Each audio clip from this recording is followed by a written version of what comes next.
श्रीभगवानुवाच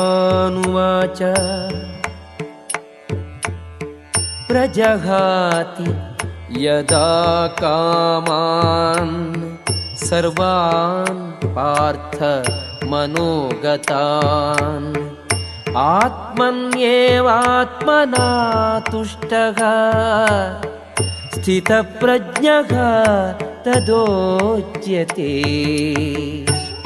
ದೇವೋತ್ತಮ ಪರಮ ಪುರುಷನು ಹೇಳಿದನು, ಪಾರ್ಥ, ಮನಸ್ಸಿನ ಕಲ್ಪನೆಗಳಿಂದ ಇಂದ್ರಿಯ ಸುಖದ ವಿವಿಧ ಬಯಕೆಗಳು ಉಂಟಾಗುತ್ತವೆ.